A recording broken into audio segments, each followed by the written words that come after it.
అద్దంలో కనిపించని ఆమె. సితారాకి పెళ్ళైన మొదటి రోజు నుంచే ఒక నిజం అర్థమైంది. ఈ ఇంట్లో ఆమె కోడలు కాదు, ప్రతిరోజు ఒక పరీక్ష ఎదుర్కోవాలి అని. రాఘవ్కి తన అమ్మే దేవుడితో సమానం. చెల్లి మాటలే సత్యంగా వినిపించేవి. మరి భార్య ఎలా కనిపిస్తుంది? ఎప్పుడు అనుమానం. జీతం వచ్చిన ప్రతి నెల ఆమె కళ్ళ ముందే అతను కవర్లో ఉన్న మొత్తం డబ్బు తీసి అమ్మ చేతిలో పెట్టేవాడు. మనకంటూ ఖర్చులు ఉంటాయి కదండి అని సితార చెప్పినా, ఎంతో కొంత మన దగ్గర కూడా పెట్టుకుందాం అని అన్నప్పుడు రాఘవ్ ఒకే మాట అనేవాడు, అమ్మ దగ్గర సేఫ్గా ఉంటుంది అని ఇచ్చేసేవాడు. ఆమె మాత్రం గ్యాస్ అయిపోయిందని, పిల్లల ఫీజు దగ్గర పడిందని, డాక్టర్ దగ్గరికి వెళ్ళాలి అని చెప్పిన ప్రతిసారి ఏదో ఒక ఖర్చు రాఘవ్కి గుర్తు చేసిన ప్రతిసారి నీకు డబ్బంటే పిచ్చి ఎక్కువ అని నవ్వేసేవాడు. వాళ్ళ అమ్మ చెల్లి కలిసి ఆమెను మెల్లగా ఒక కథలోని విలన్గా మార్చేశారు.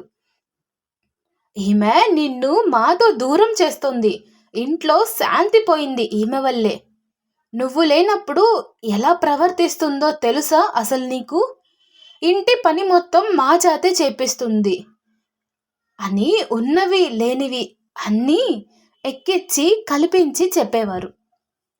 ఆ మాటలు ప్రతిరోజు అతని చెవుల్లో పడుతూ ఒకరోజు అతని నమ్మకాన్ని పూర్తిగా విరిచేశాయి.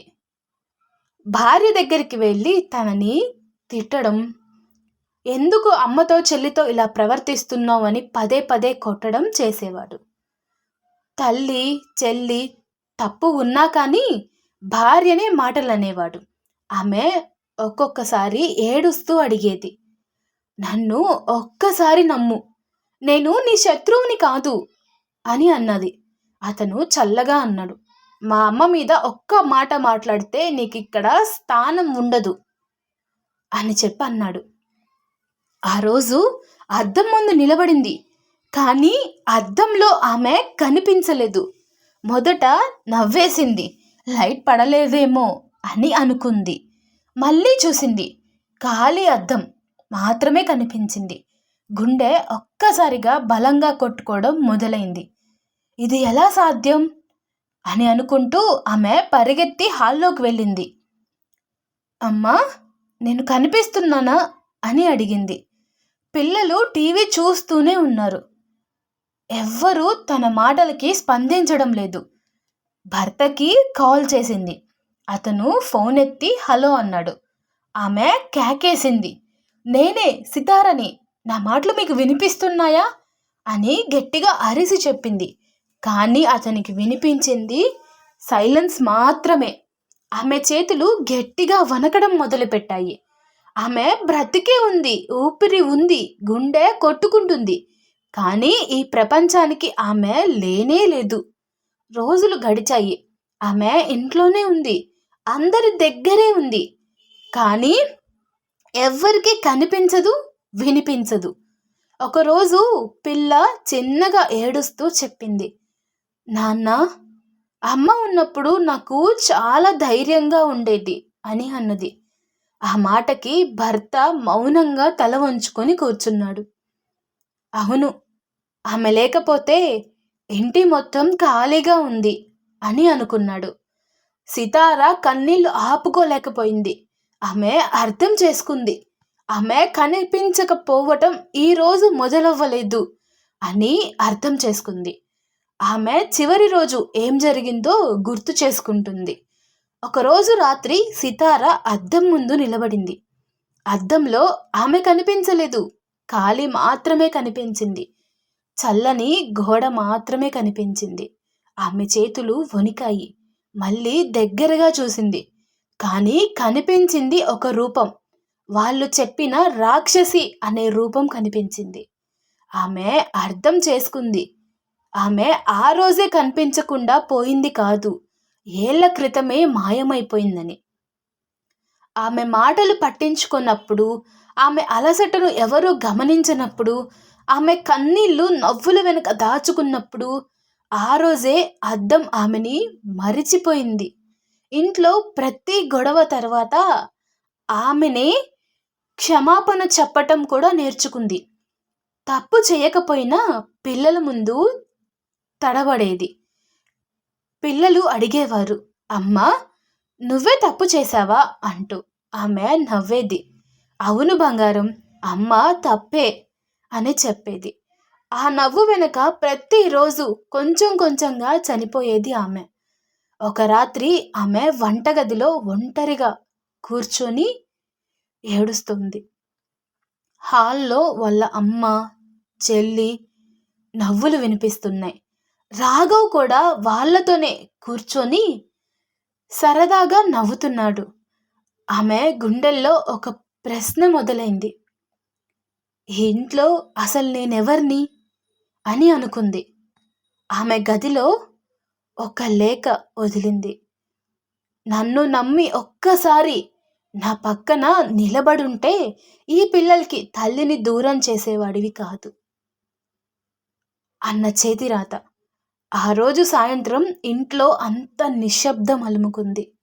పిల్లలు అమ్మా అని పిలిచారు. స్పందన లేదు. ఆమె ఇక ఆ నరకం తట్టుకోలేకపోయింది. కానీ బాధ అక్కడే ఆగలేదు. ఆమె ఆత్మ అయింది. ఆ ఇంట్లోనే తిరిగింది. రాత్రిళ్ళు పిల్లలు నిద్రలో ఏడిస్తే ఆమె వారి తలలు నిమరాలనుకుంది. కానీ చేతులు గాలిగా మాత్రమే ఉన్నాయి. రాఘవ్ ఒకరోజు అద్దం ముందు నిలబడ్డాడు. అద్దంలో అతని వెనక సితార నిలబడి ఉంది. కన్నీళ్లతో, ప్రశ్నతో, నిశ్శబ్ద ఆరోపణతో. అతను ఒక్కసారిగా తిరిగాడు. వెనకాల ఎవ్వరూ లేరు. రోజులు నెమ్మదిగా గడుస్తూ వచ్చాయి. అమ్మ, చెల్లి డబ్బు గురించి మాట్లాడారు. ఆస్తి గురించి మాట్లాడారు. కానీ పిల్లల హోంవర్క్ గురించి ఎవ్వరూ పట్టించుకోలేదు. జ్వరం వచ్చినప్పుడు రాత్రంతా ఎవ్వరూ మేల్కొని పిల్లలకి సేవ చేయలేదు. పుట్టినరోజు నాడు పిల్లలు కేక్ కట్ చేయలేకపోయారు. చిన్నపిల్ల అడిగింది, "అమ్మ ఉంటే ఇలా జరగనిచ్చేది కాదు కదా" అని. ఆ రోజు వాళ్ళు మొదటిసారి బాధపడ్డారు. ఒక రాత్రి చిన్న బిడ్డ అడిగాడు, "నాన్న, అమ్మ మళ్ళీ రాదా" అని. ఆ ప్రశ్న అతని గుండెల్లో బాణంలా దూసుకెళ్తోంది. ఆ రాత్రి అతను మొదటిసారి ఒంటరిగా కూర్చొని ఏడ్చాడు. ఆమె ముందే చెప్పినప్పుడు విని ఉంటే, ఆమె కన్నీళ్లు గమనించి ఉంటే, ఆమెను రాక్షసిలా కాక మనిషిలా చూసి ఉంటే, ఈరోజు నా పిల్లలకు తల్లిని దూరం చేసేవాడిని కాదు అంటూ ఏడుస్తున్నాడు. అద్దం ముందు నిలబడ్డాడు. ఈసారి అద్దంలో తన రూపం కనిపించలేదు. ఖాళీ మాత్రమే కనిపించింది. ఎందుకంటే ఒక మనిషిని నమ్మకపోవడం ఒక మనసును చంపటం లాంటిదే. ఒక మనసును చంపినవాడు తన ప్రతిబింబాన్ని కోల్పోతాడు అని అప్పుడు రాఘవ్కి అర్థమైంది. భార్య ఒక్కరోజుగా చనిపోదు. కొంచెం కొంచెం ఆమె మాట వినకపోయినా, ఆమెను నిర్లక్ష్యం చేసినా ప్రతిరోజు కొంచెం కొంచెంగా చనిపోతూ ఉంటుంది. ఒకరిని నమ్మకపోవడం కూడా తప్పే. భర్త మౌనంగా తల వంచడం కూడా ఒక తప్పు లాంటిదే. భార్యల బాధని అర్థం చేసుకోండి. వాళ్ళకి ఆసరాగా నిలవండి. మీ ఇంట్లో కూడా ఎవరైనా ఇలా కనిపించకపోతున్నట్టుగా అనిపిస్తే, ఈ కథ మీ హృదయాన్ని తాకితే ఒక్క లైక్ ఇవ్వండి. ఇలాంటి మనసును కదిలించే కథల కోసం మన ఛానల్ని సబ్స్క్రైబ్ చేసుకోండి.